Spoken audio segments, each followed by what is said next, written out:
Olá a todos, saudações fraternais, saudações arcanas a todos os descendentes da sabedoria das eras. Bem-vindos, filhos de Sofia.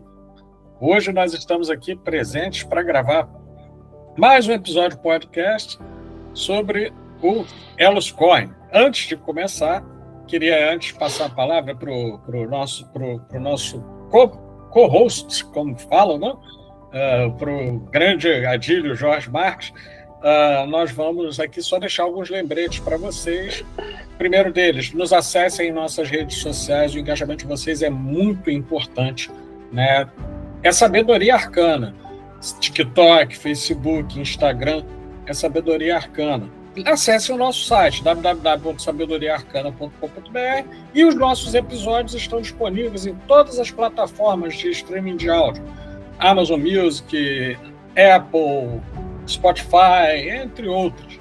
Mas não deixe de acessar o nosso site, porque lá nós temos também livros produzidos pelo selo editorial Sabedoria Arcana, temos produtos e brevemente, teremos já algumas novidades para vocês. Então, por favor, não deixem de acessar.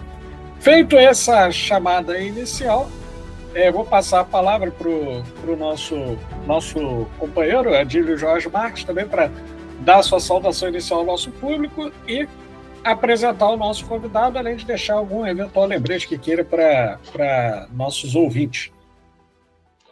Olá, saudações arcanas para todos, saudações Pablo, Diego, é um prazer estar aqui com o querido irmão, amigo Diego Franzen, é um grande pesquisador, tema que é muito caro. Nós vamos discutir hoje, vai ter um papo, na verdade, sobre duas personalidades, né, e dois momentos históricos aí muito relacionados não só, obviamente, ao mundo ocultista, mas à própria história, né? A historicidade da França, a historicidade de algumas organizações, não de uma, de várias organizações. Então, eu tenho certeza que os ouvintes vão gostar bastante. É isso, vamos passar a palavra para ele, né? Bom, saudações Adílio, saudações Pablo, muito bom estar aqui com vocês no Sabedoria Arcana para bater papo sobre um movimento iniciático tão importante que foi e é ainda, né, o dos Helicoen do universo, né? Então vai ser um bate-papo bem legal e bem interessante. Eu fico honrado de estar aqui com vocês, né? Com relação aos Coen, né? Eles são conhecidos, né, como Ordem dos Cavaleiros Maçons Sacerdotes Eleitos do Universo, né? Ordem dos Helicoen, né? O Eli quer dizer eleito e o Coen quer dizer sacerdote, né? E às vezes é grafado até diferente, mas é um ramo que está associado ao martinezismo, né? Então é um tema realmente muito caro para nós aqui da sabedoria, da tradição esotérica ocidental, melhor dizendo, né? E com certeza aí nós que gostamos mais desse caminho da mão direita, né, Pablo? Sim, né? Mas é também caro aqui a sabedoria arcana, e a você que tem um canal maçonizando. Sim. Eu já queria jogar uma questão assim, básica, porque a gente sempre tem ouvintes, o Diego sabe disso, que tem muitos seguidores, de todos os tipos, pessoas que sabem muito, pessoas que estão começando na tradição, né? E os Helicoen, muitas das vezes, não é a primeira coisa que aparece quando a pessoa entra no mundo místico, ocultista, tal, né? Até porque a gente está falando de uma organização do século XVIII, é isso? Primariamente, né? O que é, né? Quem foi Martinez Pasquali, aquela parte introdutória básica ali para localizar historicamente os nossos. Perfeito. Então vamos localizar historicamente. O Martinez de Pasquali, Martinez de las Casas, né? Ele foi um grande maçom da segunda, principalmente ali na segunda metade do século XVIII, e naquela época proliferavam ritos maçônicos e cartas patentes para ritos maçônicos. O Martinez de Pasquali tinha uma carta patente que ele teria herdado do seu pai, ainda é uma carta patente de origem muito questionada até os dias de hoje, não é uma carta patente que é uma unanimidade, né? E dentro desse quesito, ele tinha autorização por essa carta patente de fundar ritos maçônicos. E, nesse sentido, quando proliferavam esses ritos maçônicos, o Martinez de Pasquali, ele cria um rito maçônico, né, que é a Ordem dos Sacerdotes, Cavaleiros Sacerdotes Eleitos do Universo. Ele foi criado para ser um rito maçônico, mas ele desvia um pouco do foco da maçonaria e até bate muito de frente com alguns preceitos antigos da maçonaria no que diz respeito à base doutrinária. Eu vou... ele monta, eu vou até explorar um pouco esse tema, mas ele monta uma estrutura maçônica, né, onde ele divide, existe alguns graus maçônicos, o último grau é chamado de Rocroi, ou Rosa Cruz, né, o último grau do sistema dele, e o sistema dele, ao contrário do sistema maçônico, que está relacionado muito mais a um pensamento filosófico e a moralidade, a base doutrinária dessa ordem, ela tinha como origem uma obra, tem como origem uma obra, né, que incompleta, diga-se de passagem, né, que é o Tratado sobre a Reintegração dos Seres em seu estado original, virtudes e poderes espirituais e divinos. Então, que é uma releitura bíblica da criação do homem, né? Então, o objetivo principal dessa ordem era a reconciliação da divindade e o retorno à unidade primordial perdida com a queda de Adão. Como que eles entendiam Adão? Adão é um espírito humano, né? É um espírito humano, é o espírito da humanidade, e esse Adão, ele comete um pecado, ele comete uma prevaricação, e ele, em virtude disso, ele cai. Isso é uma história que todo mundo conhece em termos bíblicos. Ele cai. Então, o Adão seria o arquétipo da humanidade.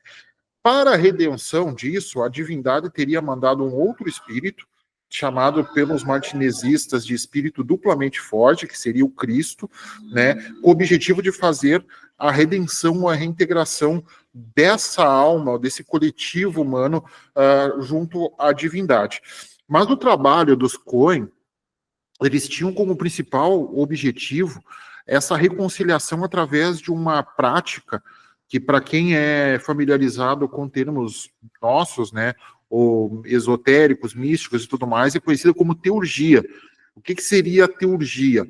A invocação cerimonial de anjos e seres celestiais para conseguir alcançar um estado de pureza divina.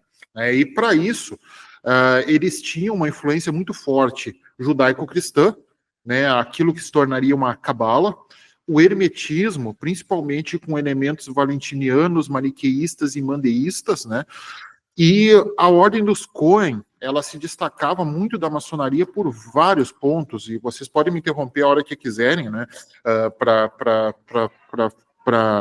fazerem considerações, sim. Mas o principal eu ia falar isso.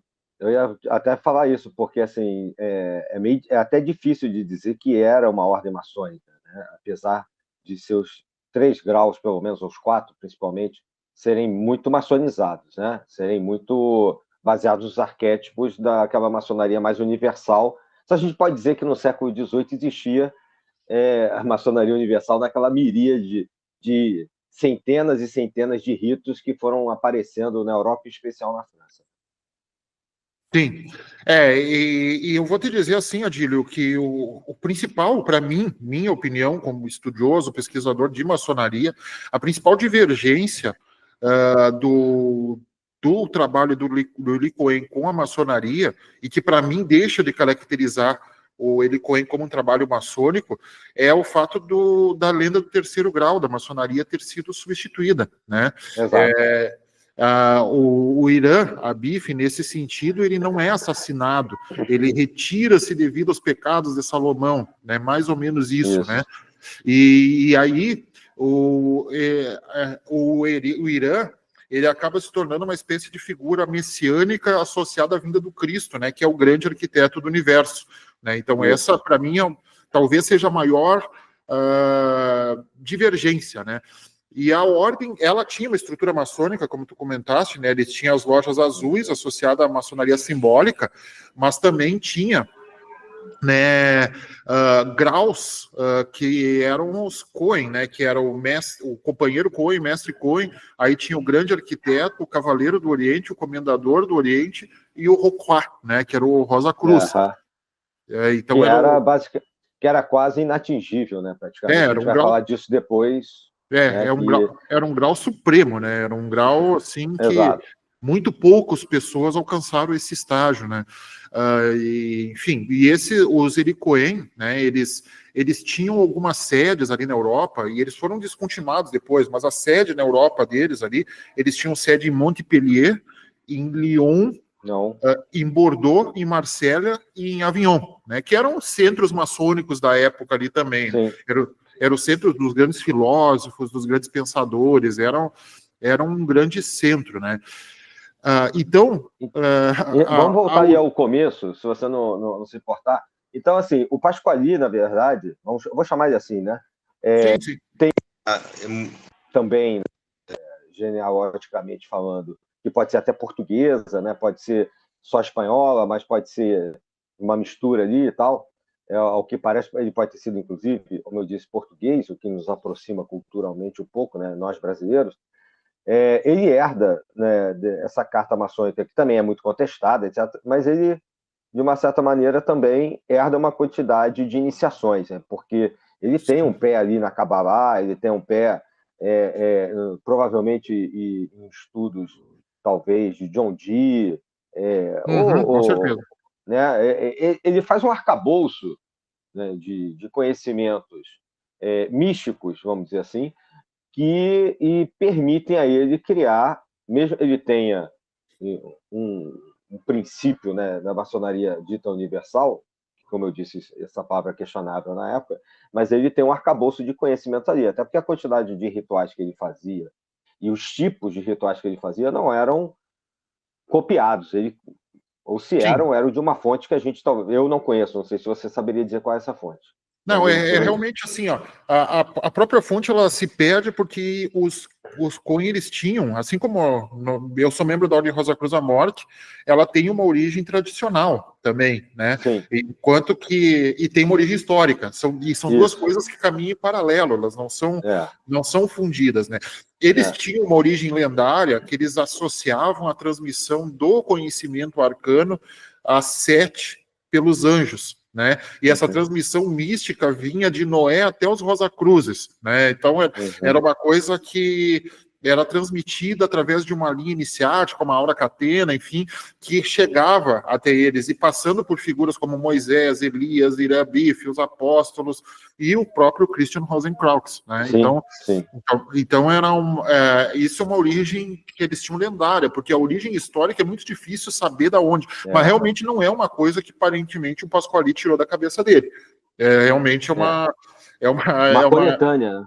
É uma coletânea, realmente e realmente nota-se ali uma espécie de transmissão, né, que veio até ele por algum modo. Pablo. Sim, pode dar, Diego. Então, quando você está se referindo a essa transmissão, eu, pelo menos, né, olhando externamente, mas ainda assim conseguindo perceber algumas nuances, eu vejo como se fosse uma espécie de dupla transmissão. Veja se você concorda e se você discorda, porque aqui é um espaço grande para polêmicas e debates, né? Então, é uma primeira transmissão vindo de uma egrégora, ou talvez até mais de uma, chegando a ele, pois você mesmo acaba de mencionar 3 ou 4 fontes distintas de ensinamento, conhecimento espiritual, práticas e rituais, né? Chegando até ele, e um processo de sistematização que ele faz, e aí sim ele retransmite isso. Não sei se é exatamente assim, mas é assim que eu estou vendo. E que talvez, se você puder dar uma palhinha, se funcionaria mais ou menos dessa forma ou não, talvez ajudasse também o nosso público, né, que nunca viu, muitos nunca viram, nem tiveram ideia de quem seria, e me ajudar também com essa dúvida que eu tenho. Obrigado, já estou até fechando aqui o microfone. É que a Ordem dos Helicoen, ela é uma ordem que tem uma base histórica documentada, mas ela não tem, mas ainda assim a documentação dela não é tão acessível, né? Ela não é tão o primeiro registro documental que existe, se eu não me engano, é a fundação do capítulo dos juízes escoceses em Montpellier, lá em 1754. Essa é a primeira, assim, dá para dizer, a documentação que existe que pode ser associada a eles. Depois, em 61, ali tem a fundação de um templo ali em Bordeaux, né? E também tem a reestruturação de uma loja de eleitos escoceses ali na década de 60, e daí é criado, em 1767, é criado o Tribunal Soberano da Ordem, né? Mas, ou seja, é um processo que pelo menos teve 13 anos de construção antes de se formalizar, né? E ali, em 1767, é formalizado esse sistema, e no ano seguinte, o Martinez de Pasquali, ele tem contato com um cara que hoje, para nós, é uma grande referência e que perdurou, né, que é o Louis-Claude Saint-Martin. Né? Ele tem o contato com o Louis-Claude Saint-Martin lá em 1768, melhor dizendo, né? E o Saint-Martin se torna o secretário do Pasquali. E a partir desse momento que ele se torna o secretário do Pasquali, é que a coisa começa a ficar mais organizada no sentido de documentação, né? Então, porque o Saint-Martin era um cara extremamente organizado, né? Antes era meio que uma torre de Babel de informações, que estava tudo jogado ali, e precisava que alguém registrasse, documentasse e tudo mais. E o Martinez, ele teve a felicidade de ter perto dele dois grandes caras que são influências para nós hoje, que um deles é o Jean-Baptiste Villermoz, que é o criador do risco certificado, né? E o outro é o Louis-Claude Saint-Martin, né? E eles tomam caminhos distintos depois dessa transmissão ali do nosso querido Martinez, né? Eles tomam caminhos distintos, mas a ordem, ela estava muito concentrada na figura do iniciador, na figura do Martinez de Pasquali, tanto que a ordem fica meio acéfala no momento em que o Martinez vem aqui para as Américas para resolver um problema pessoal de herança, e ele fica por aqui. E, aliás, há indícios, não provas cabais, mas há indícios que ele tenha feito um trabalho iniciático aqui pelas Américas também, né? Ele tenha feito, com certeza. Ele tenha feito um trabalho iniciático aqui pelas Américas também, né? Então, mas só que ele morre aqui, e a ordem fica descontinuada lá na Europa, né? E aí é um capítulo assim que acaba tornando a ordem dos Eli Cohen meio que descontinuada. Por quê? Porque o Saint-Martin, ele começa a achar perigoso esse caminho da teurgia.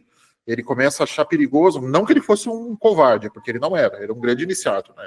E isso é uma coisa que o pessoal do martinismo mais independente, o martinezismo, melhor dizendo, costuma dizer, porque o Saint-Martin, ele ficou com medo das práticas teúrgicas e foi embora. Não, na realidade o Saint-Martin questionava alguns elementos que poderiam causar algum risco, mas ele nunca duvidou da eficácia, tanto que ao final da vida ele dizia que os ensinamentos do Jacob Boehme e do Martinez levavam ao mesmo fim, né? Então, ele nunca questionou ou renegou a iniciação do Martinez. Ele escolheu um caminho. Ele escolheu um caminho, inclusive para ele mesmo, para poder passar como uma iniciação, que é um caminho interno muito mais simples, né? O martinismo do que o caminho teúrgico. Eu já tive esses debates também com o pessoal teúrgico meio arraigado, né? Mais fanático, e a questão não é falar mal ou falar bem. São, como você falou, né? São duas faces de uma mesma moeda, você falou de outra forma. Aí no começo é que vão levar, né, a uma reintegração lá na frente, cada um escolhe aquilo que é o melhor para si. O Martinez, acho que o Saint-Martin, ele vai achar, em relação ao Martinez, que o caminho da via interna é mais seguro, o que eu particularmente concordo. É verdade, com certeza. A gente tem relatos de problemas, né, que aconteciam. Mas também é um caminho, né, Adílio, bem trabalhoso também, né? Porque uma coisa é tu lidar com os demônios externos, a outra é com os internos, né? Exatamente. E às vezes os internos são bem mais difíceis de lidar, né? Porque a gente tem as nossas nádoas aí que a gente vai trazendo ao longo das até vidas, pela proximidade, né? É como a diferença entre invocação e evocação. Esses internos estão invocados dentro de nós devido ao nosso passado, que eu não vou chamar de tenebroso, porque é uma metáfora pobre, né? Eu vou dizendo do nosso passado aí, em que geramos traumas e outras coisas, né? Então, eu concordo em gênero, número e grau como alguém que ainda lida com alguns desses bichos aí. Todos nós. É interessante a gente citar que o Tratado da Reintegração dos Seres, para quem vai ouvir a gente, né, ele é um livro disponível, para começar. Então as pessoas podem adquirir. Apesar de ser que é uma coisa, retomando assim o início da conversa, apesar de ser uma leitura difícil, na minha modesta opinião. Bem complicado. Né? Bem complicada, principalmente para quem não está inteirado, né, com martinismo, etc. E lembrando que é uma reescrita, né, de questões do Antigo Testamento, uma reescrita de como você disse, né, de personagens históricos, bíblicos, etc. Né? Então, e que não está completa também, ela não foi finalizada, né, pelo Martinez. Talvez propositalmente, como eu já li a respeito, talvez não, né, por questões de transmissão e etc. Né? Agora, só para a gente voltar um pouquinho ainda, antes da gente chegar lá no final, porque eu queria falar, principalmente, nós já falamos no outro podcast sobre o Saint-Martin e martinismo, claro que não isenta da gente falar hoje, mas eu queria falar bastante do Villermoz hoje, se fosse possível. Né? Mas, assim, o que você sabe desses graus e que tipo de rituais eram feitos? Né? Porque a gente tem algumas descrições em documentos da Biblioteca Nacional da França, em Paris, na Biblioteca de Lyon tem muita coisa também, alguma coisa na Biblioteca de Bordeaux, né, os manuscritos, tudo manuscrito, né, e tal. O que você conhece, assim, que você pudesse adiantar para a gente? Bom, assim, eles tinham, né, eu vou tentar ir até onde a gente não cometa algumas indiscrições, né, mas não, assim, claro. vamos assim, ó, eles tinham um esoterismo muito prático e cerimonial, os Cohen, né, diferente de algumas ordens que são, assim, como eu posso dizer, apenas filosóficas, eles realmente praticavam uma teurgia ativa, um sistema de rituais com invocação de anjos, com círculos mágicos, com orações específicas e com invocações angélicas, né? E um pouco das poucas ordens de tradição mágica cristã que tinha um elemento maçônico, né? É uma das poucas, né, que tinha um elemento maçônico, né? Então, a ordem, ela une, né, dentro dessas práticas, dentro desses graus, dentro desses rituais, ela une elementos, assim, do judaísmo cabalístico, do cristianismo esotérico, da gnose, do neoplatonismo e do rosacrucianismo, que é um movimento que naquela época estava em plena expansão, porque pouquinho menos de 100 anos antes tinham surgido os 3 manifestos, né, o Fama Fraternitatis, o Confessio Fraternitatis e os Núpcias Alquímicas do Christian Rosenkreuz, que viraram uma grande febre ali na Europa, né, logo depois de lançados, e influenciaram inclusive a formação da maçonaria especulativa. Eles influenciaram inegavelmente, né? Sem dúvida. E assim, a cosmologia é uma das dos Cohen, né, ela é coerente, né, dentro do cristianismo místico, né. A teologia, assim, dentro desse sistema iniciático que o Martinez muito bem formulou, ela está falando de uma maneira ecumênica, por isso tantos personagens, né? Porque é uma maneira ecumênica, ele funde todos os povos e os caminhos numa tradição, né? Ele funde isso numa tradição dentro desses rituais. Então, a teologia da reintegração, que é o que é explorado dentro dos graus Cohen, né? Sem contar a Loja Azul, que era mais uma preparação, uma base, né? Mas aí, entrando já nos graus Cohen, ela fala de uma redenção universal. Ou seja, esses graus eles antecipam ideais que só seriam populares depois, assim como salvação universal, valor espiritual de outras tradições. Ele antecipa muito isso, é meio que um precursor, né? De um ecumenismo, né? Uma forma de ecumenismo. Exatamente. O trabalho Cohen, ele é meio que precursor do ecumenismo, né? Então, até porque existe uma teoria de que provavelmente o Martinez de Pasquali era um judeu sefardita, né? Existe uma teoria que ele era descendente dos marranos, acho que era marranos, né? Que eram judeus convertidos à força ali na Península Ibérica. Né? E isso explica, né, a familiaridade que ele tinha com Cabala e com o nome Cohen, que é o sacerdote, né? Então, dentro desse ritual, né, como eu disse anteriormente, muda a figura central da maçonaria, né, que é o Irã Bif, porque na mitologia do Cohen, ele não é assassinado, como na maçonaria tradicional, que ele é assassinado por 3 maus companheiros, mas assim, ele sai ele se afasta do Salomão em virtude dos pecados dele, né? Então, ele é uma figura precursora do Cristo. Outra coisa que os rituais exigiam, né, eram condições de pureza extrema. Então, o que eles tinham que fazer? Jejuns prolongados. Esses jejuns, eles não eram só abstinência sexual, e de carne, de bebida e tudo mais, que eram coisas comuns. Eles também tinham, dentro desse período de jejuns, as práticas que eles chamavam de noturnas, que eles tinham que fazer orações intensas, né? Preparação espiritual intensa. Né? Para quê? Para que eles conseguissem se conectar com o divino através da pureza. E uma reclusão, né? Uma reclusão, de não sair na rua, inclusive. Exato, não podia ter contato social nenhum, era um isolamento. Dentro de casa, era um isolamento de vários dias, dependendo do ritual, tinha de 22, 40, 72 dias. Exato. Então era uma coisa que até hoje, se for ao pé da risca, hoje é meio que impraticável, né? É impraticável. E dentro desse momento de reclusão, de jejum, né, que o cara coloca a capa lá do eremita, né, que ele está lá naquele momento dele, esses membros, eles relatavam ter contatos com inteligências angélicas reais e visões, por causa dessa preparação, né, dessa criação, né.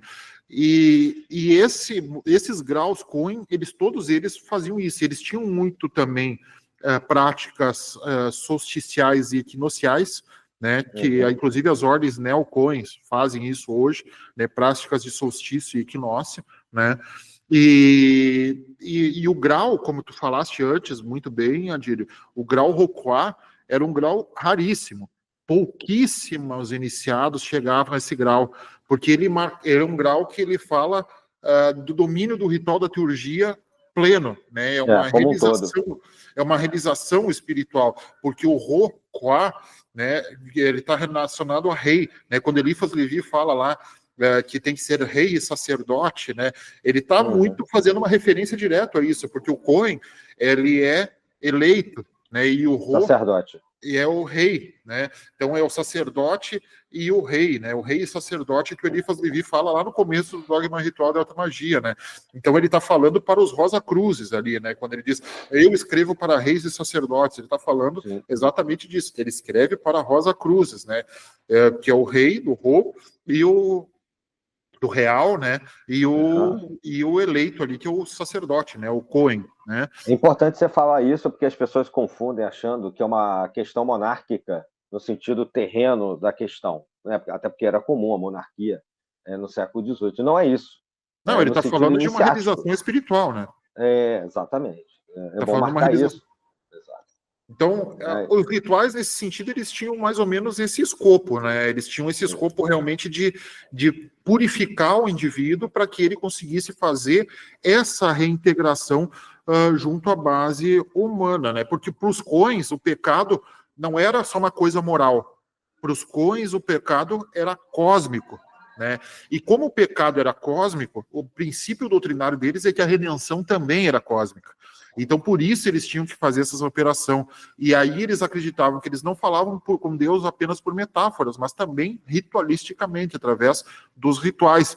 Porque, para eles, o Rokuá, por exemplo, é um rei do plano espiritual, que tem autoridade para lutar contra todos os espíritos rebeldes, né? E enfrentar as sombras, né? Então, esse era o escopo, porque a teurgia Cohen é uma das tradições mais próximas do que os antigos chamavam ali de magia divina, né? Era uma coisa mais próxima.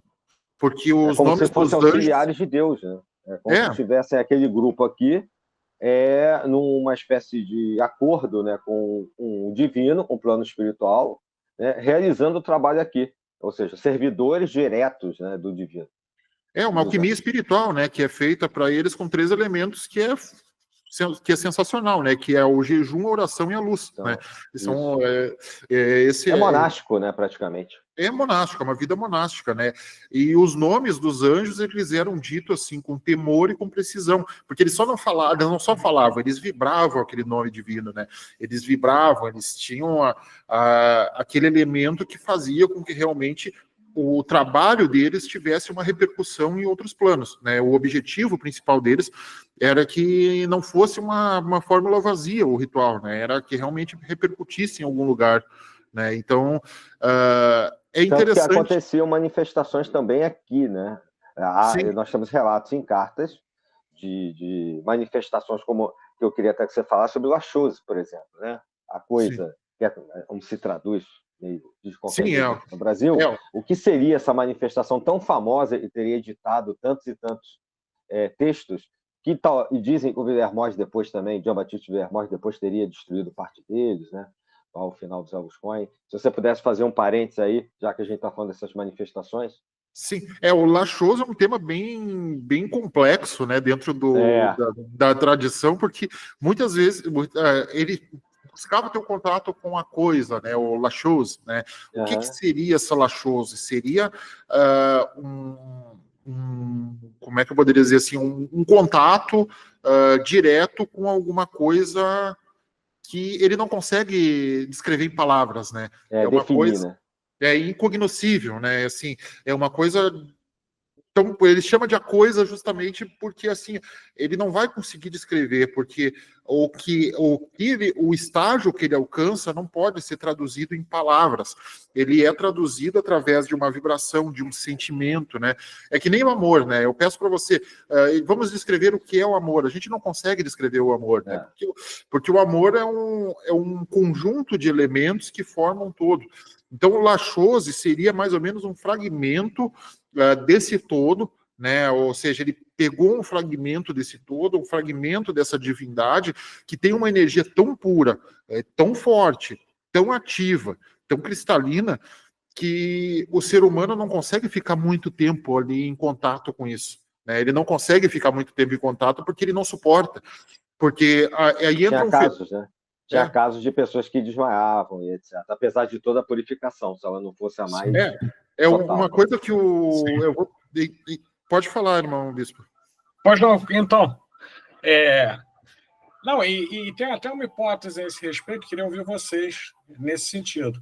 E aí vou pegar de empréstimo, né, um conceito que é bem antigo também, que é o conceito do Ein Sof, né, o Deus incognoscível, né? Ora, toda a nossa estrutura, seja racional, seja emocional, ela está baseada na cognição, né? Seja na cognição apreendida no que os martinistas vão chamar de via cardíaca, né? Seja a cognição no nível de uma compreensão intelectual. Ao entrar em contato com algo incognoscível, gente, isso aí dá um bug no nosso sistema algorítmico, né? E aí, como toda razão, pessoas vão desmaiar, vão entrar num êxtase diferente, e digo mais, se eu tive ou não essa experiência, eu deixei aberto. O que eu quero dizer para vocês ninguém volta do mesmo jeito depois de uma experiência dessa. Acontece uma profunda alquimia espiritual no indivíduo. Ponto. Vou parar por aqui para não entrar muito no mérito da questão. Mas é isso aí. Isso não chega a ser uma exclusividade do trabalho Cohen, né? Vários outros movimentos iniciáticos têm. Por exemplo, eu nunca fiz, mas alguns amigos meus disseram que quando eles tomaram o Daime, eles tiveram uma transcendência nesse sentido, né? Nesse sentido. Então, porque realmente não consegue... Jacob Boehme, com uma simples visão de um reflexo, ele entrou... Claro, a gente não vai discutir se era uma pessoa especial ou não, mas... no momento ele saiu do estado terrestre e ficou assim. E o Boehme, ele cita, que eu acho que talvez seja para mim a maior analogia da queda do homem, é que é muito bem citado pelo Boehme lá nos 3 princípios da essência divina, né? Que ele fala que o Adão, ele tinha o corpo revestido de luz, ou seja, nós tínhamos o corpo revestido de luz. Então, quando a gente sofre a queda, o ser humano sofre a queda, ele perde esse corpo revestido de luz, e aí ele vê que estava nu, né? Ou seja, é uma nudez de luz. A gente vive uma nudez, é uma nudez de luz, né? Então, quando a gente fala, por exemplo, do Cristo, do sacrifício do Cristo, ser pregado na cruz foi de menos. O ruim foi ele se sutilizar a ponto de conseguir se manifestar nesse plano, né? Então, e quando ele sobe aos céus, ele vai se despindo desses corpos densos, né? Ele está se despindo desses corpos para ocupar o seu corpo glorioso. Então, quando a gente fala de uma doutrina do martinezismo, né, a gente está falando realmente em alimentar o nosso corpo glorioso, o nosso corpo divino, o nosso corpo espiritual. E por isso eles eram tão rigorosos no sentido de manter o corpo livre de dissipações. Né, então eles eram impurezas, muito, né? Exatamente, eles eram muito muito rigorosos nesse sentido. E aí o que acontece? O Martinez morre lá e a ordem é descontinuada, né? Ele morre lá no Haiti, a ordem é descontinuada. E aí o Villermoz alia lá o Barão Van Rijn e na estrita observância templária, enquanto que é uma outra organização, né? Para quem está ouvindo a gente, já é uma outra organização de inspiração templária, né? Ali Isso. em meados do século Eles queriam XVIII. resgatar aquele princípio templário e associar ele à maçonaria, né? Exato. E a partir da estrita observância surgem dois ritos maçônicos, né? Que é o rito de Schroeder, que é criado pelo Ludwig Schroeder, que quer tirar toda aquela parte esotérica espiritual, e o rito de Poços Retificado, que já quer manter toda aquela história, né? São dois ritos bem distintos que saem do mesmo movimento, né? E aí... que são ritos bem antigos, né? Só para quebrar aquela história, não sei se acontece aí no Rio Grande do Sul, mas que há 2 semanas atrás, ainda, por incrível que pareça, escutei aqui no Rio de Janeiro, de que o rito escocês retificado está retificando o rito escocês antigo e aceito. Não tem absolutamente nada a ver. Muito anterior. É isso. Eu falei, meu irmão, você sabia que o ritual do rito escocês retificado, é mais antigo do que o do rito escocês antigo e aceito? O ritual mesmo, escrito. Sem contar questões históricas. Aí, o rito retificado, se eu não me engano, é de 1774, enquanto que o retificado é de 78 a 82, né? É isso aí. Daqueles conventos, dos conventos ali de Villers-Bades. Ele saiu lá do convento de Villers-Bades em 82, isso aí. 82, e enquanto que o escocês antigo e aceito é de 1801, a primeira versão. Então, a versão aceita, né? Então, que é rito escocês antigo e aceito também. Né? Então, vamos lembrar. Nada contra, a gente não está falando contra rito nenhum, é só para contextualizar historicamente, deixar claro isso. Né? Como é que as coisas aconteceram. Né? Mas, desculpe, é isso, um parênteses. Não, 74, me ocorreu isso. Em 74 morre o Jean-Baptiste, o Martinez Pasquali, né? Em 74. Lá. Isso, ele morre lá.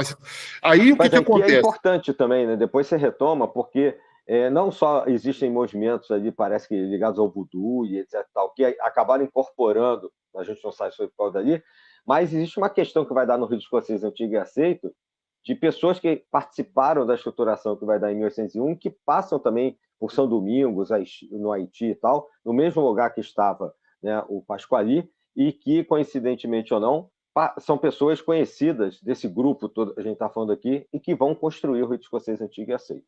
As coisas começam a abrir, né, no final do século XVIII. E para você ver como o Martinez é uma figura central, porque daí, como Martinez, a partir daí, né, dessa dissolução, a gente tem 3 movimentos que são distintos que surgem, né?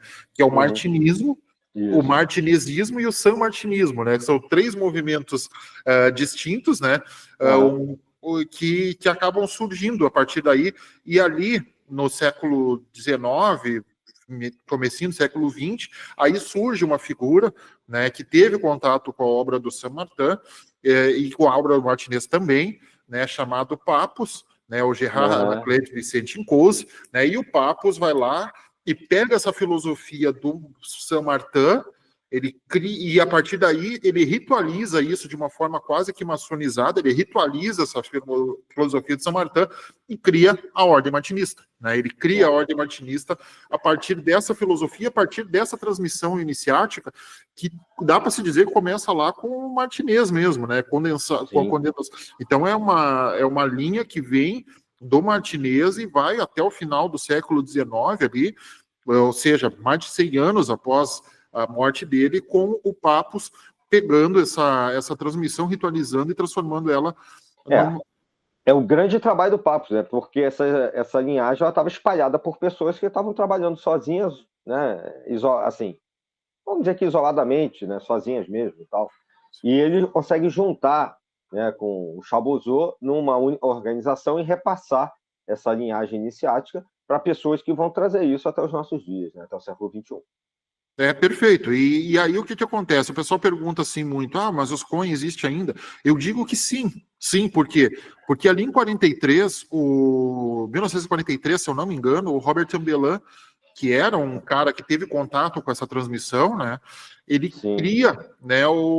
Ele recria, ele refunda a ordem dos Elicoen, né? Ele refunda a ordem dos Elicoen. E a partir disso, outros movimentos iniciáticos acabam tendo contato com isso, porque uma coisa que o martinismo tem de interessante é que quando o cara vira livre iniciador, ele é meio que senhor de si mesmo, né? E o senhor de si mesmo vai lá e pega uma transmissão, vai lá outra, condensa tudo e cria seu próprio sistema. E nessa brincadeira a gente hoje deve ter umas 100 ordens martinistas operantes por aí, né? Então, tem mais? Tem mais, né? Tem mais. Tem centenas. Se você pegar o mundo todo, tem centenas. Infelizmente. E algumas dessas ordens, elas têm incorporada como ordem interna um sistema de Elicoen. Elas têm como alguns vindo direto do Ambellan, outros pegam alguma filosofia ali vindo do Felipe Incouse, de repente, né, que é o filho do Papus, né, que deu continuidade ao trabalho do pai dele também. Então, esses movimentos, eles criam uma ordem interna. Então, muitas vezes, o cara entra numa ordem martinista dessas independentes, por exemplo, ele vai lá, vai fazer... E é meio, não estou revelando nenhum segredo, né? Porque é meio comum. Eles vão ter uma árvore da vida e vai ter um trabalho interno análogo a cada esfera, né? da árvore da vida, né? E para fazer essa realização espiritual como um sistema. Então, tu vai ter um martinismo, e eu acho um pecado usar o martinismo como porta de dizer que o martinismo é só uma porta de entrada, um estágio para um outro trabalho, porque o martinismo eu acho um sistema completo em si mesmo, né? Ele não precisa disso. É um completo. Você acabou de falar historicamente, né? Qual foi a proposta do Luiz Clodo Saint-Martin, né, em relação ao mestre dele, né? É justamente um outro caminho que abrisse mão. Essa é a discussão que a gente tem com os teurgistas, né? Não é falando mal, repetindo, já foi dito várias vezes hoje. Não é bem nem mal, não é juízo de valor. Mas são caminhos diferentes, porque o Saint-Martin propôs uma outra forma de chegar a essa união com o divino, né? Que não precisasse justamente da parte teúrgica, ou de intermediários, ou de uma operação que dependesse daquela preparação, tudo que já foi dito hoje aqui. Ou seja, você com você mesmo, o seu interior. Tanto que o Pablo colocou muito bem a questão dos demônios internos, né, e tal, essa dificuldade. Mas juntaram sistemas que talvez, não estou dizendo que são antagônicos, mas que querem chegar no mesmo lugar e que saíram de propostas distintas, de pensamentos que aí sim, na minha opinião, querem propor coisas diferentes. Por aí. Por aí, eu concordo contigo, né?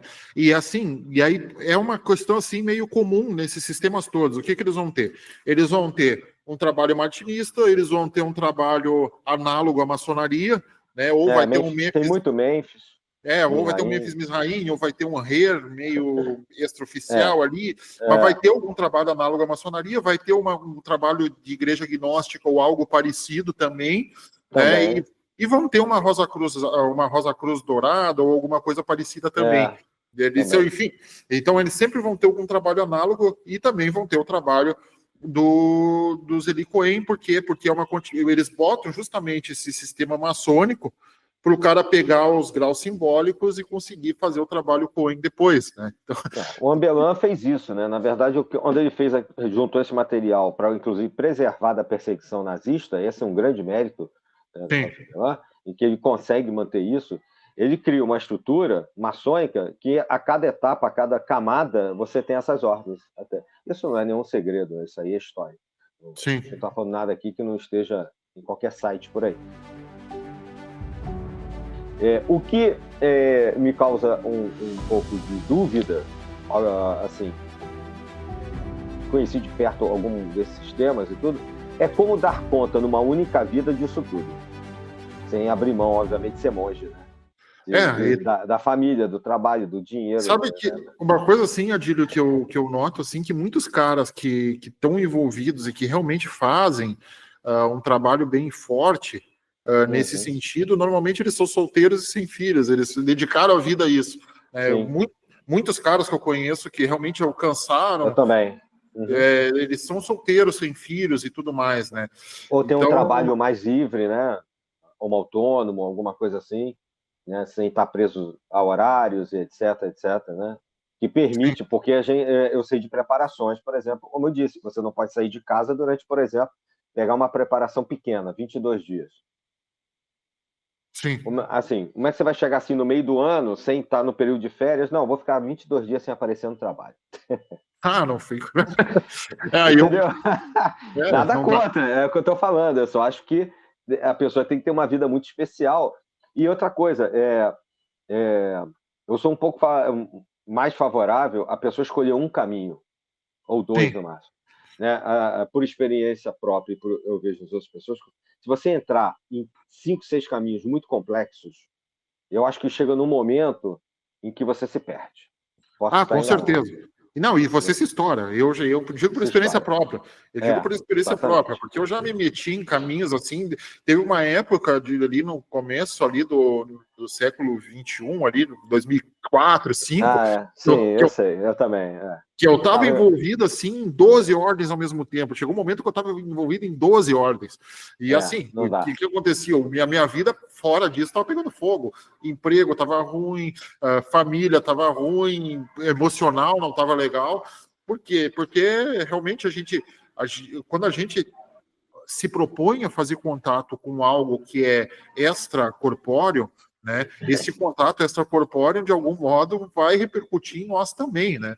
E o cara tem que estar pronto para os rebotes que a vida dá. E por isso eu concordo muito contigo nesse sentido. Se vocês me permitirem fazer uma analogia, eu vou dizer algo que vai ficar semi-velado, né? Que é só para quem estudou um pouquinho de Cabalá. E aí os ouvintes que tiverem escutado vão ver a metáfora. Os que não tiverem escutado talvez tenham incentivo de estudar um pouco, né?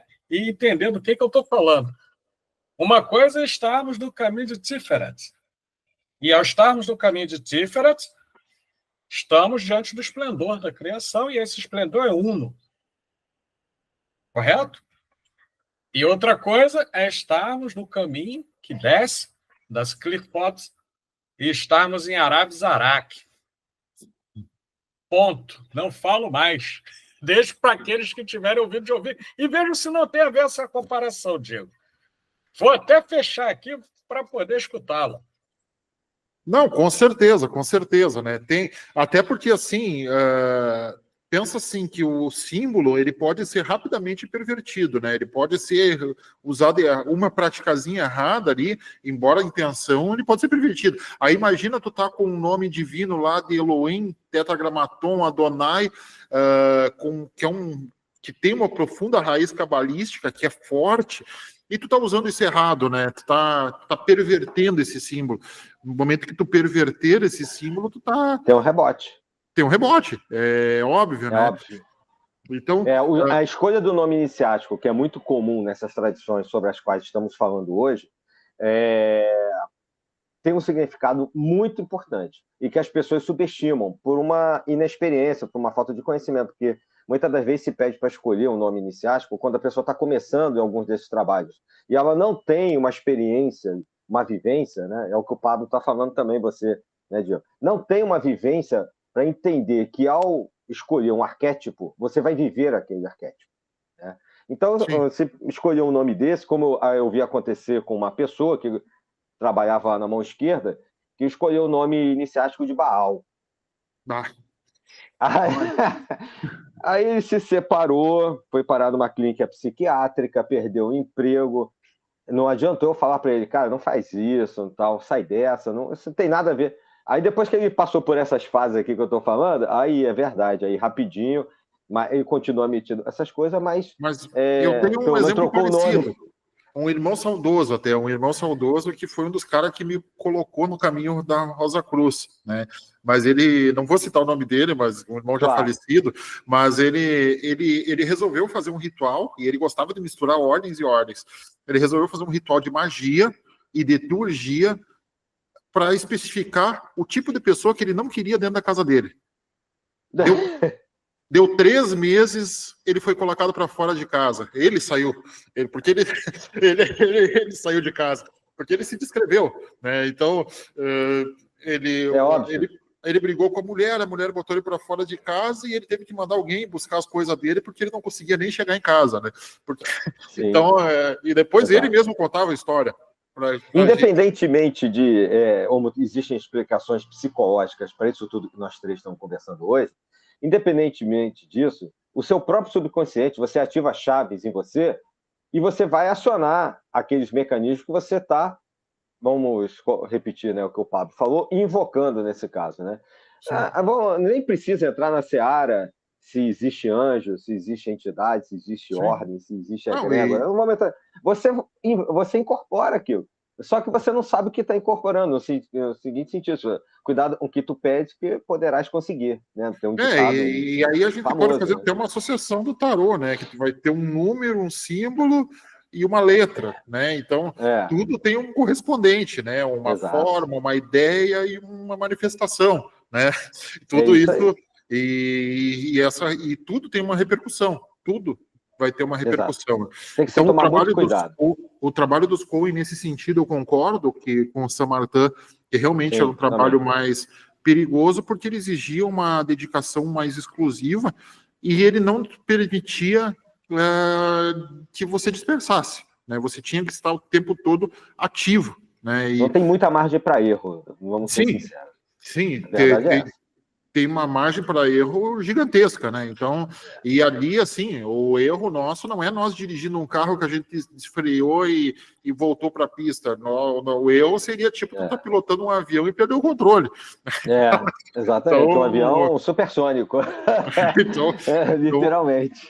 Então é uma coisa assim. É uma coisa que o erro não é uma coisa comum. Uma coisa é eu errar no trânsito aqui a 30 por hora, é uma coisa eu errar pilotando um Boeing. Né? Exatamente. Então... o efeito é outro, né? Então é isso que as pessoas têm que entender, por mais que tenha um certo glamour, né? Possa se achar, foi o que eu disse para esse rapaz que escolheu esse nome, né? Tem que se tomar cuidado, porque o glamour, às vezes, corresponde a um resultado que não é bem isso, tão glamouroso assim no mundo real, né? Não vai ser bem o que se espera. Mas só para a gente, como a gente já está avançando aqui no tempo, para a gente falar de Saint-Martin, a gente já falou até um pouco, né? E falamos aqui do Pasquali, e a gente tem também um podcast que fala aí do martinismo, né? Do Saint-Martin. Mas o Jean-Baptiste Villermoz, que você citou, né, Diego? E que muitas das vezes é esquecido. Hoje um pouco menos, essa miríade de ordens martinistas e com o rito escocês retificado tendo proliferado aqui no Brasil, o pessoal começou a lembrar. Mas eu me lembro, nessa mesma época aí que você está citando, vamos supor, coisa de 25 anos atrás, ninguém falava de Jean-Baptiste Villermoz. Então, quando a gente trouxe nós começamos, o Diego sabe disso, a gente começou um trabalho do HERA aqui em 2002, ainda nem existia dentro das organizações iniciáticas, e a primeira loja a gente tentou montar, que não foi comprada a ideia para as obediências, tá? Só foi comprada depois, em 2010, 11, 12, era Jean-Baptiste Villermoz, porque ele tem a importância que você já colocou aí. Se você pudesse falar um pouquinho de Villermoz, para a gente pudesse também honrar a memória dele e trazer aqui para os nossos ouvintes pesquisarem mais a respeito. O Villermoz, ele nasceu em Lyon, né? Ele é natural da cidade de Lyon. Eu não me lembro o ano, mas eu acho que foi por mais de 1730, mais ou menos, né? E ele era farmacêutico. Ele viveu bastante. Ele era farmacêutico e comerciante. Ele morreu com quase 100 anos, com 96 anos, se eu não me engano, que ele morreu, 95 ou 96, né? Então ele é um cara que viveu muito, né? E ele entrou na maçonaria no século XVIII, ali justamente nessa influência, né, numa França iluminista, e ele tem como principal legado dele a própria carreira maçônica dele, né? Ele faz uma interpretação cristã esotérica da queda de Adão, e a partir do contato que ele teve com a estrita observância templária, ele forma o rito escocês retificado, né, que é um rito extremamente místico e cristão. E o objetivo, por que é retificado? Ele está fazendo uma retificação da estrita observância, né, ou da maçonaria, né? E não do rito escocês antigo e aceito. Exatamente, ele está retificando a estrita observância. E ele está integrando nesse sistema. Por isso que o pessoal é tão apaixonado pelo Herero, né? Nesse sistema, ele está integrando elementos místicos, alquímicos e rosacruzes, dentro desse mesmo sistema do rito escocês retificado, né? Que que eu não tive muito contato a não ser literário. Eu visitei algumas lojas, mas nunca fui filiado a uma loja do Rer, né? Mas eu conheço vários irmãos do Rer, e por ser martinista, a gente acaba sempre aprofundando a conversa nesse sentido, né? Ele foi recebido nos rituais teúrgicos do Pasquali, e a partir disso ele faz uma difusão da queda, e tem um livro dele que é muito legal, que chama-se O Tratado das Duas Naturezas, que a Mork traduziu ali como Homem-Deus, né? Que é um livro fantástico, em que ele realmente coloca toda a essência cristã iniciática dentro desse livro, que é um livro pequenininho, de fácil leitura. Sim. É um livro muito bom, né? Do nosso querido... e ele também teve contato com o Saint-Martin, né? E ali ele teve uma divergência com o Saint-Martin nesse sentido da parte teúrgica, mística e tal, via do cardíaca. E maçônica também, né? Maçônica, porque o Saint-Martin, ele meio que se afasta da maçonaria, ele meio que... É tipo aquele irmão placetado que ficou puto e saiu da maçonaria, mais ou menos a vibe do E não quer mais ouvir falar. Não quer mais ouvir falar, não quer mais saber, vai fazer a sua prática pessoal. Enquanto que o Villemoz, ele era um adepto da prática templária. Quando eu falo templária, eu não quero falar dos cruzados, estou falando de dentro do templo, né? Ele acha que realmente há necessidade da gente, como iniciado a conviver em sociedade, estar em círculos de irmãos e fraternidade, né? Então, ele trabalha muito nesse sentido de construir um legado iniciático onde os irmãos possam convergir e conviver em harmonia entre si. Então, quando a gente fala do rito retificado, reforçando o que nós já dissemos 2 vezes, né, Adílio, ele não está retificando o rito antigaceto porque é anterior, né, ele está retificando a estrita observância. E outra coisa que é interessante, né, por exemplo, eu sou membro da MORC, acredito que vocês dois também, né, e o que acontece? A MORC, ela foi criada ali em 1915, né, pelo Spencer, né, ela é criada. Mas uma coisa que o Villemoz fez antes mesmo dessa criação, que o pessoal erra muito quando fala em maçonaria, diz, os graus Rosa Cruz são homenagem à Ordem Rosa Cruz. Não, elas não são, elas são homenagem ao movimento Rosa Cruz, esses graus, e esses graus Rosa Cruz, eles foram criados pelo Jean-Baptiste Villemoz. Né? Então, os graus Rosa Cruzes que nós temos hoje, no rito andondinamita, no rito escocês antigo aceito, no próprio retificado, né? Esses graus, né, que é o Mestre Escocês Santo André, por exemplo, um grau de influência Rosa Cruz total, esses graus, eles são uma descendência direta e influência direta do Jean-Baptiste Villemoz. Então, talvez, além do rito escocês retificado e dessa doutrina iniciática, figurada muito pelo livro Homem-Deus, eu acho que o grande legado do Villemoz é a criação dos graus Rosa Cruzes da maçonaria, porque ele consegue manter essa essência iniciática em outros ritos. Ele consegue expandir para um escocês antigo e aceito, para um adoniramita, e até para o rito moderno, que é um rito, de certa forma, positivista. Ele consegue botar um grau Rosa Cruz lá dentro também. Então é uma essência iniciática muito bonita, e para quem não conferiu ainda, os irmãos que já alcançaram aí o grau 18, a cerimônia de doenças, né, que é a Quinta-feira Santa, a ceia mística... acabou de passar, acabou de passar. É uma das coisas mais lindas em termos de iniciação ocidental que existem, né? Então o Villemoz é uma figura que eu reverencio com muito carinho. Eu também. E o Homem-Deus, para mim, assim, é leitura obrigatória a todo iniciado. Independente da tradição, para mim, é uma leitura obrigatória para todo iniciado, porque é um livro que traz, assim, uma essência simples, direta e extremamente profunda do que é a iniciação cristã. Eu gosto muito dele.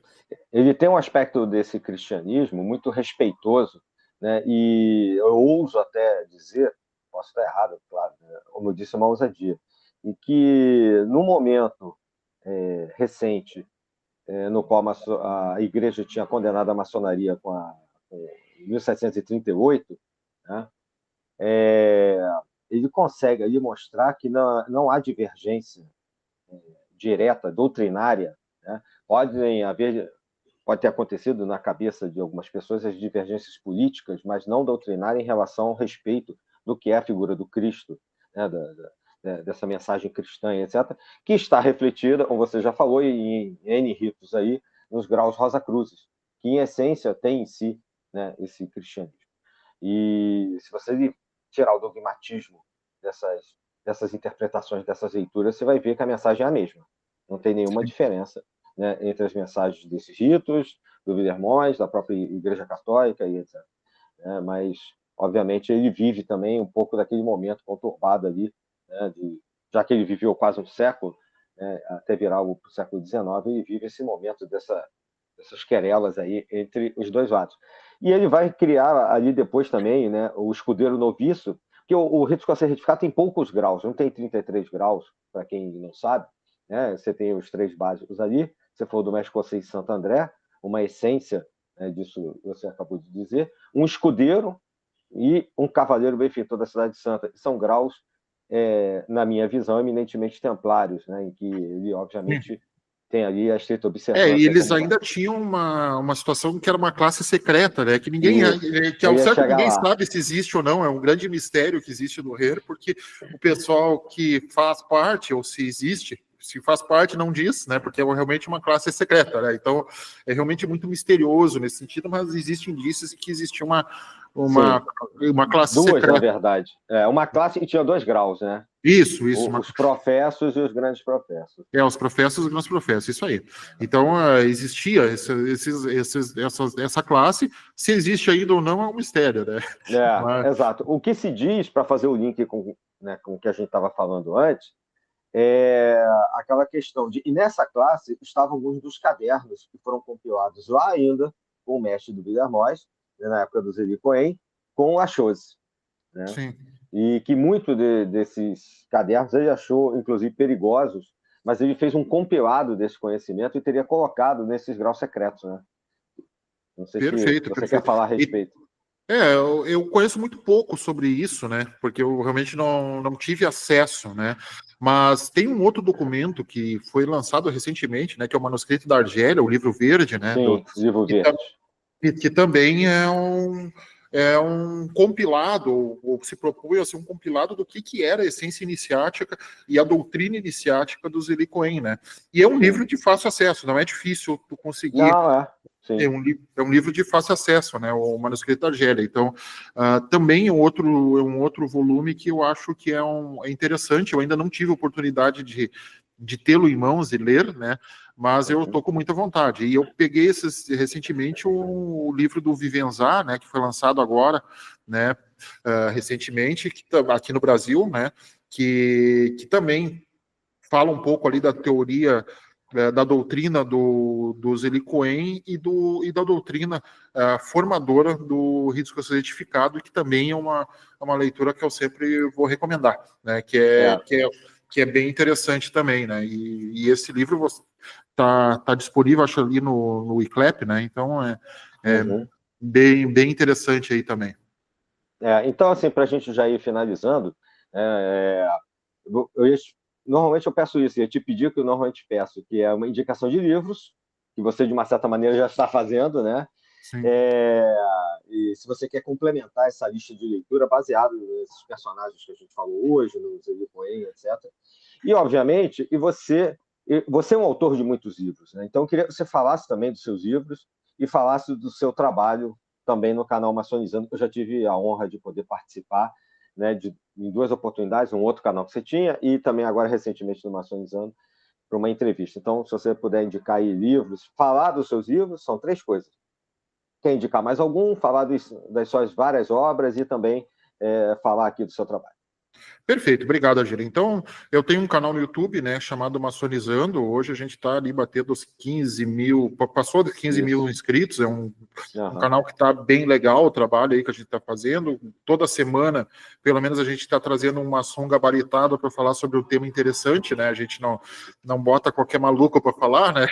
A gente sempre é bem seletivo aí na escolha dos irmãos que vão tecer comentários sobre a arte real, e também todos os dias, ou pelo menos 2 ou 3 vezes por semana, a gente está lançando algum vídeo relacionado a curiosidades da maçonaria, fatos históricos da maçonaria, respondendo dúvidas dos nossos inscritos, né? Então a gente está sempre lançando conteúdo, né? Inclusive agora, recentemente, estamos fazendo uma compilação da história dos ritos maçônicos, né? Então, começamos lá no escocês antigo aceito, que é o mais praticado, e partimos para todos os de origem francesa, depois alemão, depois inglês, e estamos finalizando já, né? Rito húngaro, rito egípcio. Enfim, a gente está fazendo um compilado bem legal, e tem muita coisa legal ali sobre história da maçonaria, sobre curiosidades, fatos históricos, enfim, é bem legal. Também eu sou escritor, né, e tenho alguns livros iniciáticos, a maioria deles voltados à prática da maçonaria mesmo, né, ou às ordens paramaçônicas, que é uma grande paixão que eu tenho, e tem um livro voltado a essa questão da iniciação ocidental, né, onde eu abordo, num romance, eu abordo a iniciação e a contra-iniciação. O nome desse romance é A Pedra Oculta, que é um romance que é ambientado na Revolução Federalista de 1893, aqui no Rio Grande do Sul, onde é um grupo secreto de iniciados enfrentando um grupo de magos negros ali. Então é bem interessante o quanto são sutis os caminhos da iniciação, e o quanto o iniciado com potencial pode se perder num instante se ele tiver um contato com uma influência nefasta, né? E ser movido pela paixão ou apaixonado pelo ego ou pelo poder, né? Então, o nome do livro é A Pedra Oculta, né? Então, é um livro que, para mim, assim, foi o que eu mais gostei do resultado final dos que eu escrevi. Mas também tem outros livros focados também em formação, como Teorias da Conspiração, sobre coletâneas de artigos jornalísticos que eu escrevi.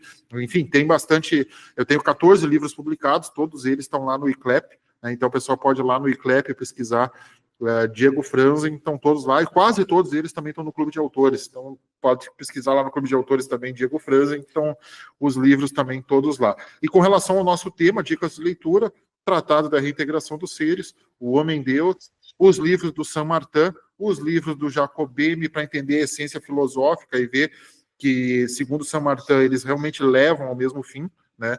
Levam ao mesmo fim, mas não dá para ir para o Martinez e Pasquali ou para o Jacob Boehme achando que é leitura simples, porque não é, né? É uma leitura bem complexa, Saint-Martin idem, é uma leitura bem difícil. Mas é uma coisa que a gente recomenda sempre. E, claro, o Papos, que é o pai da iniciação ocidental, o próprio Eliphas Levi, o Dogma Ritual da Alta Magia, incorpora, sem citar, muitos elementos dessa tradição dos Cohen, que eu acho que a gente tem que sempre levar em consideração. Então, recomendo demais essas leituras aí. E vou recomendar um autor contemporâneo, que eu gosto muito, que é o Vécio Rezende Urbano Filho, né? O nosso irmão Eliel Kahn tem um livro chamado Manual Mágico de Cabala Prática, que é um livro bem interessante e que ele condensa muito dessa tradição de uma maneira bem didática e bem completa. Tem até as tabelas lá, é bem interessante. Era isso, Agílio. Muito obrigado pela oportunidade de estar aqui com vocês. Perfeito. Bom, eu creio que a gente está se aproximando, né, de um momento final do nosso programa, então eu não posso deixar, mais uma vez, de agradecer também ao Diego pela disponibilidade, por tudo que ele está trazendo para nós, né, nesse momento, e para o grande público. Mas eu não posso também deixar de chamar a atenção para alguns lembretes importantes, né? Lembrando lá da velha doutrina tomista, lá de São Tomás, né? Cogitatio, repetitio e disputatio, mas não haverá o disputatio, ficaremos só no repetitio. Então vamos repetir o que eu disse desde o início. Não deixe de acessar as nossas redes sociais, Sabedoria Arcana, tanto no Instagram, TikTok, Facebook e YouTube. O Sabedoria Arcana está no Spotify, no Apple, no Amazon Music e nos principais podcasts de áudio. Igualmente, convido-os a estarem lá no www.sabedoriaarcana.com.br, que é nosso site, que tem nosso selo editorial e mais uma série de outras coisas, produtos à venda, uma série de outras coisas. Lembrando também que quem desejar contribuir para o projeto poderá fazer um Pix em uma chave aleatória, que ficará disponível para aqueles que estiverem nos escutando, especialmente vendo no Instagram. Por último, mas nem por isso menos importante, encerrando aqui com as minhas saudações fraternais, saudações arcanas, passando a palavra ao irmão e companheiro Adílio, para que possa fazer o encerramento junto com o nosso convidado. Obrigado. Bom, Valeu, Pablo. Obrigado, Diego. Obrigado aos ouvintes. Acho que a gente conseguiu, foi muito legal, porque em pouco tempo a gente conseguiu abordar uma quantidade grande de informações. E como a gente sempre fala, é o caso do Diego também, no Maçonizando, nossa ideia não é esgotar nenhum tema, e sim causar algum tipo de incômodo, trazer a curiosidade para que as pessoas possam se aprofundar, buscar e também buscar seus caminhos iniciáticos, suas próprias trajetórias. Né? Então, obrigado a vocês, obrigado, Diego. Até a próxima. Saudações arcanas. Até a próxima. Saudações arcanas.